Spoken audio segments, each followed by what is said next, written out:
These are scenes from the film Cabot. I'm Jeff Salter, and in the film I play the part of Cabot. The film tells the story of the 15th century explorer Giovanni Caboto, or John Cabot, who sailed from Bristol in 1497 to discover the North American mainland. Making this complex production took several years and involved assembling a cast of over 100. Costuming alone was a major undertaking. Many of the scenes were filmed in historic locations, some dating from the time of Cabot.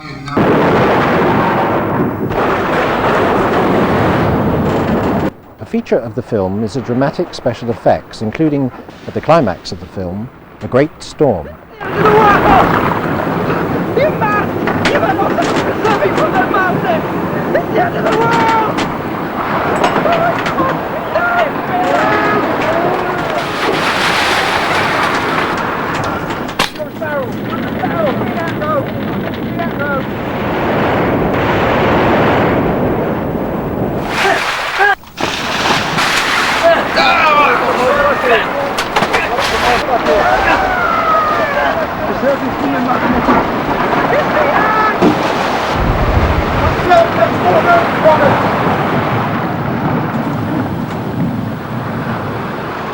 To film a sequence like this is a complex process. Obviously it could not be filmed for real at sea, and so a set was needed. First, a studio was required, and so the film crew came here to Gordano Studios. It may not be Hollywood, but in this carport a storm raged. First, disused fencing panels were erected and then covered with cardboard sheets. These sheets were then covered with a wood grain wallpaper. The wallpaper was then sprayed with a solution of wood stain. Then, mud was spread onto the sheets to give it the used effect and to reduce glare. The storm was set at night to make the backgrounds easier, and black cloth was used and stretched tight to avoid creases. For rain, a hose was used along with the occasional bucket of water. For large rushes of water, 4 dustbins were upturned at once. For the side of the ship, a short section of ship's rail was built and a small run of ratlines held in place by a frame. In this scene in which I took part, we stood behind the rail. The hose was then turned on and our clothes were soaked. 1, 5, 4, 3, 2, 1. When suitably drenched, the camera was set rolling. To create the effect of the pitching and rolling ship, the cameraman moved the camera, giving an effect on screen of ship's movement. As you can see, space in the carport is very limited, and when the set was built, it stretched right across. When filming began, the cameraman had a difficult task when moving the camera, not to accidentally film beyond the edges, completely destroying the effect. A climax of the storm scene occurs below decks when a violent shaking of the ship causes the lantern to fall and smash, setting fire to straw. The fire itself was created on the lawn. Water. In the scene where the crewman is surrounded by flames, 2 barbecues were set up about 10 feet apart and directly in line with the camera and a black backdrop. Onto each barbecue was placed some black cloth. This was then sprinkled with white spirit. The white spirit, when burnt, produces a colourful flame suitable for filming. The actor then stood between the barbecues and reacted to the flames. Despite the distance between the barbecues, it was still a hot scene for him. It's bloody hot, isn't it? But we soon cooled him off.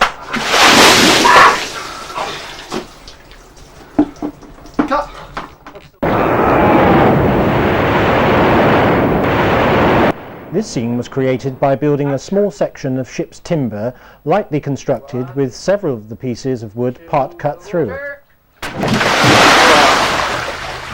When it came to the sea breaking through, the 4 dustbins full of water were lined up behind the timbers. The water had to be mixed with slightly opaque and visible on screen. A lump hammer was wrapped in black cloth and swung into the back of the timbers just as the dustbins were overturned. In reality, this effect, when photographed, is too fast for dramatic effect, and in the edited film is shown in slow motion.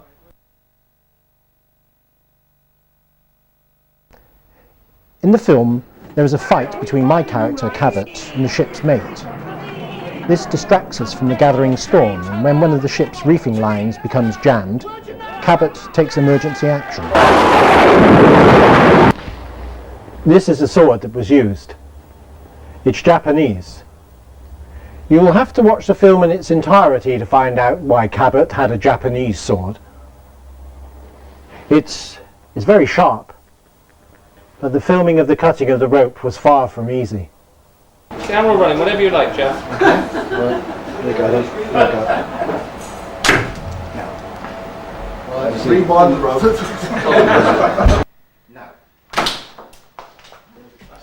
Into the light.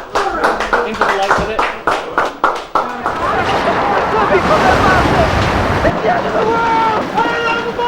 At the height of the action, one of the characters, the ship's mate, falls over the side, and Cabot has to jump over the side with a rope around his waist.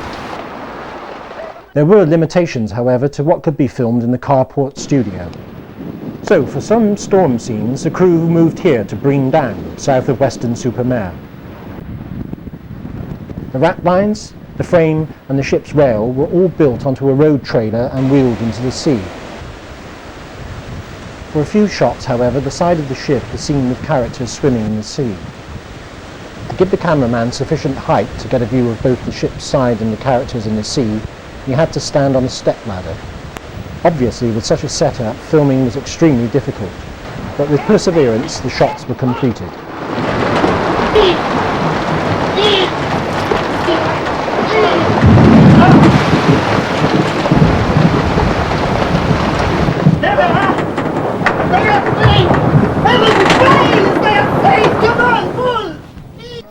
For the film, it was necessary to create the busy Bristol street and quay scenes of 1497.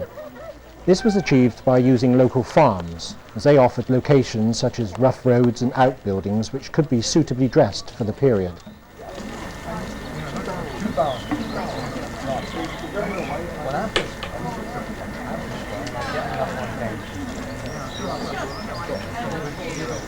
Also, it was desirable to show a wider Bristol quayside scene, showing ships at very low tide and resting on mud.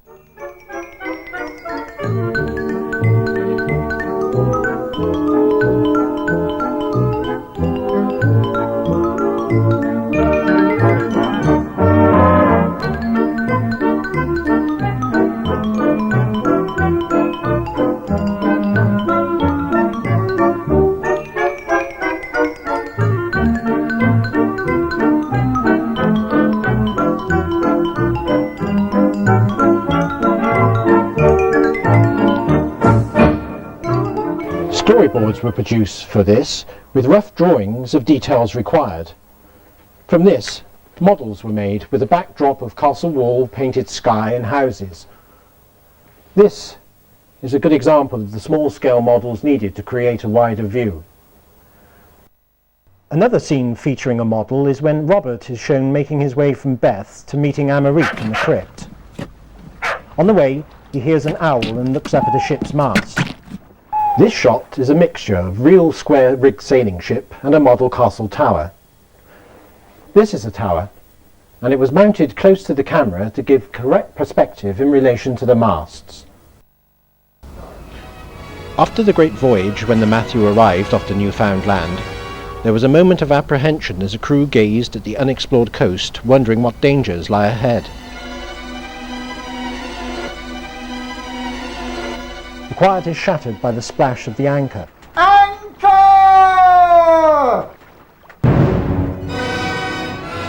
Although this shot is very short, it was difficult to achieve, and a long time was spent high up on a rock off the beach at Porter's Head, and many attempts were made to simulate a suitable splashing by throwing the anchor, which was specially constructed of wood and plastic tubing, into the sea. In the finished film, studio footage is intercut with shots of the real sea. These sea shots necessitated finding locations out at sea from which the coast is visible, but with no visible signs of habitation, pylons or TV masts, etc.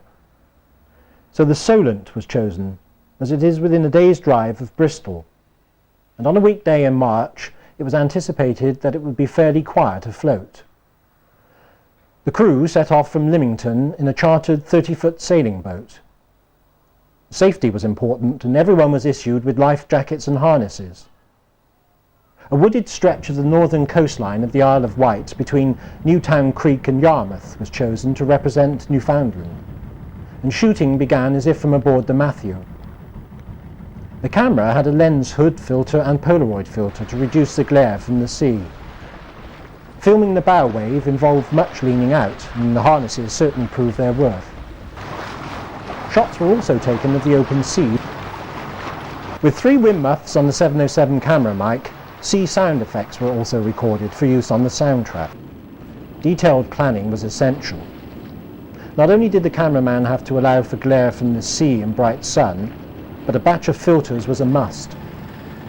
Spray was also a potential problem, so additional filters over the lens for protection were vital. One scene features the coast of the newfound land viewed through the ship's ratlines. This effect was achieved by hoisting the ratlines into the rigging of the yacht. The most difficult shot at sea was the opening view of Venice. This was achieved by filming Hurst Castle at the western end of the Solent. The time of day was important for the position of the sun.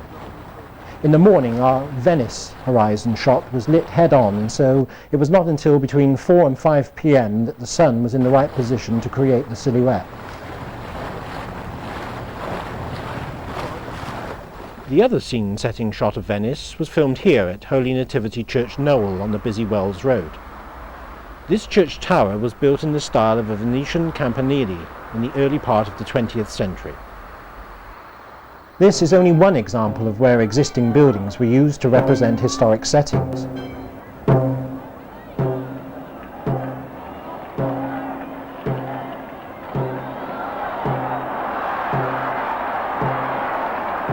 Columbus's procession in Valencia required a shot of a cross passing a church tower. The European style of the church, while not particularly Spanish, has a necessary foreign appearance. This was filmed at Bath in Manvers Street one Sunday afternoon. Whilst at Bath, the camera crew also filmed the parapet of Bath railway station. This was filmed through a blue filter and what is called an ND4 neutral density filter. This darkened the sunlit parapet to give a night effect, and it became the exterior of Bristol Jail. Clifton College in Bristol became the Palace of Westminster. A very selective camera position had to be used to avoid telephone wires and drain pipes. As the shots of the buildings by their very nature tend to be static, an attempt was made to bring some of them to life by including passing birds, as in this example at St. Stephen's Church, Bristol. The best example of this effect is the twin towers featured in the opening of the Valencia flashback sequence. Obviously, to film shots like this is very difficult, as there is a lot of luck when a bird will pass. In some cases, this was as long as half an hour. The camera has to be set running, and the cameraman has to wait until a flypast occurs. The best bird shot in the film does not, however, feature a building at all, but is a shot of the ship moving up the Avon Gorge in Bristol. It was pure luck to achieve a shot such as this.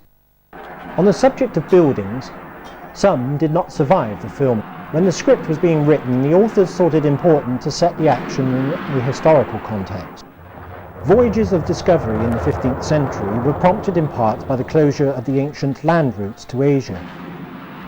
This occurred when the Ottoman Turks conquered the Byzantium empires in 1453, nearly 50 years before Cabot's voyage, a turning point in history. And the inclusion of this event at the start of the film not only provides historical background, it creates a particularly dramatic opening.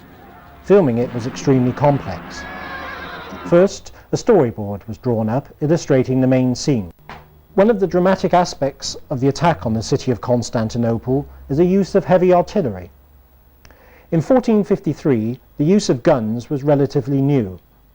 The attacking Ottoman Turks, however, were renowned for having fine heavy artillery, including a giant super gun. The special effects crew came here to the village of Pill on the south bank of the River Avon to make use of the large starting cannon belonging to the local regatta committee. The cannon, mounted on its own gun carriage, is normally used for starting boat races. Despite its fearsome appearance, it is in reality made from a series of plastic paint drums modelled into the form of a real cannon. At the mouth of the cannon is a small open-ended metal cylinder into which is normally placed a charge that creates a large bang. To generate a more dramatic effect for the film, in addition to the explosive charge, a smoke bomb was inserted. The effect of this is that when the charge is detonated, the smoke bomb is blown out in a large plume of smoke. Both the explosive bang and the smoke were electronically detonated, unfortunately not by tobacco ash. To give the effect of a battle, the single cannon was surrounded by 5 cameras lined up on 5 different viewpoints. Fire when you can. Though the cannon only fired a smoke bomb, it was not safe for the cameramen to remain in position during the firing. So, all the cameras were set running, and when the cameramen had reported that all the equipment was operating correctly and that they were standing clear, the detonation took place. In the finished film, the effect is further enhanced with an additional sound effect of explosions. The bang from the original cannon was too sharp. Interestingly, when it came to dubbing on the sound, it was found that for an old large cannon, the sound effect of a normal cannon lacked impact, and so the deeper rumblings of quarry explosions were added instead.